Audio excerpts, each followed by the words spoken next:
first, it's a pleasure to be here in Sao Paulo, in Brazil. I'm very grateful to Flavia and to Stephen, for bringing me here to the Academy.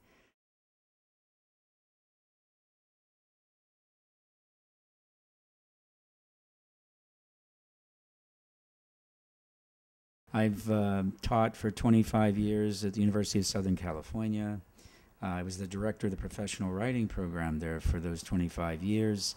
And to come here and meet the students, I think the students at USC were just wonderful. They achieved, they received so many different prizes and awards that I was proud of. And I've come here to Brazil and I found the same type of a student, the one that has so much energy and passion. And they just have a sense of future about them. I just believe they're going to achieve what they want to achieve. Very positive, extremely open, and just wonderful students. We had a great time in the workshops. That's your very first page, the very first shot.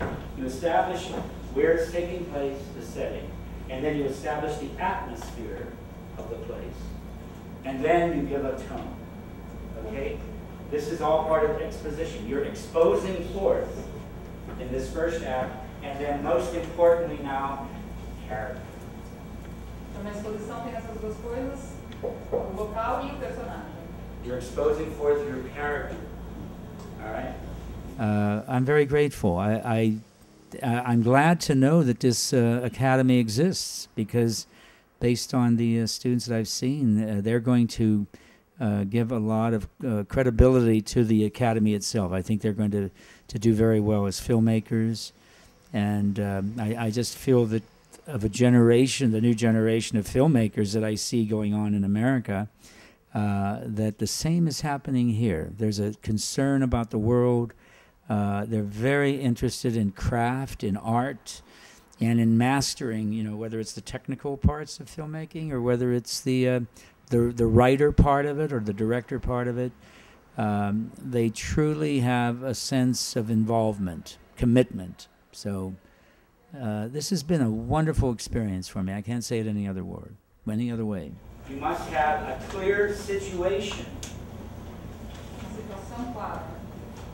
Situation simply means, what is this story going to be about?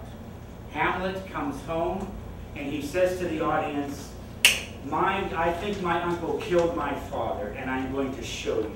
That's the situation for the whole film. The one nice thing that I've always enjoyed about filmmaking is that my experience as someone who writes poetry, I've published many books, translated very easily into film. That, in a sense, by understanding how you condense an image on the page with poetry, the film does the same thing. You're working with imagery. And I've often said to people, sometimes the people who have the most difficult time in writing screenplays are the fiction writers, because they won't give up their adjectives.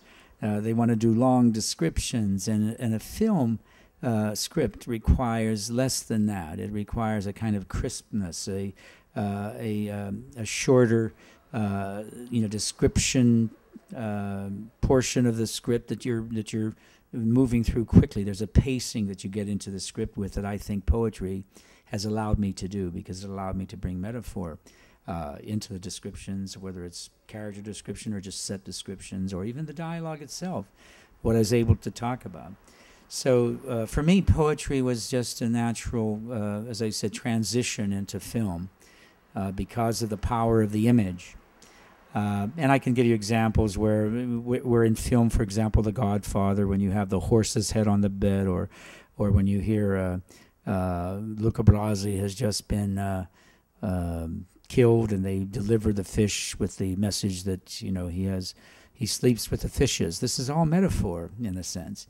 So, and when you're watching The Deer Hunter, for example, and I was lucky to have some small role, very small role in helping them with some of the art direction and especially in the wedding scene. But even there, to see poetry enter the film with just a drop of wine on the young woman's bodice who's getting married, because in that tradition of wedding, if a man and a woman drink together the wine without spilling, they will have good fortune.